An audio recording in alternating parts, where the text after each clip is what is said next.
গত ৩ মাস ধরে আমাদের গ্রোথটা অনেক ডাউন আছে। সমস্ত ক্রেতারা মনে করছেন যে এই সময় বাংলাদেশে অর্ডার প্লেস করলে হয়তো অর্ডার উঠবে কি উঠবে না, একটা শঙ্কা কাজ করছে। দেখেন এই মুহূর্তটায় আপনি যদি ইউরোপ আমেরিকা যান, ইউরোপ আমেরিকার সব জায়গার সেল কিন্তু একটু ডাউন। তার মানে অ্যাজ এ হোল তাদের সেল অনেক ডাউন। নর্মালি আমরা ক্রিসমাসের আগে নভেম্বর ডিসেম্বরে প্রচুর এক্সপোর্ট থাকে, আমাদের গ্রোথ সবসময় আপ থাকে। বাট গত ৩ মাস ধরে আমাদের গ্রোথটা অনেক ডাউন আছে। গ্রোথ ডাউন হওয়ার অন্যতম কারণ হচ্ছে গিয়ে সেল অনেক বাজে। অ্যাজ এ হোল বাংলাদেশের এখন যেহেতু কোনো কিছু সেটেল ডাউন নাই, সমস্ত ক্রেতারা মনে করছেন যে এই সময় বাংলাদেশে অর্ডার প্লেস করলে হয়তো অর্ডার উঠবে কি উঠবে না, একটা শঙ্কা কাজ করছে। অ্যাজ এ হোল বাংলাদেশের ইকোনমি অনেক ডাউন।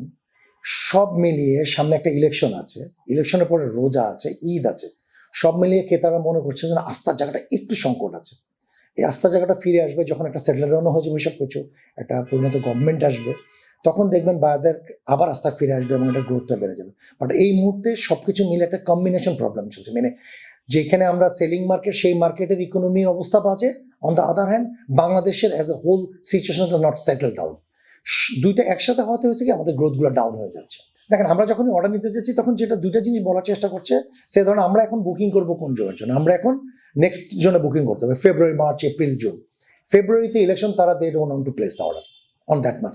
তারা রিস্ক স্প্লিট করছে, তাদেরও তো সেলিং এর একটা পার্ট আছে, তারা রিস্ক স্প্লিট করছে। এবং মার্চ মাসে আমাদের ঈদ রয়ে গেছে, আমাদের ঈদে কিন্তু রোজার মাসে কিন্তু একটু সেল কম হয়, মানে আমাদের প্রোডাকশন কম হচ্ছে, এক্সপোর্ট কম হচ্ছে। সো তারা এই ২-৩ মাস, মানে এই স্লটটা, এই টেনুরটার ভিতরে অর্ডার একটু কম প্লেস করতে চায়। আমরা স্টিল ট্রাইং যে আমরা কিভাবে অর্ডার গ্রো করা যায়, বাড়ানো যায়, কিন্তু এই জায়গাটা স্লটটা একটু কম বলে মনে হচ্ছে।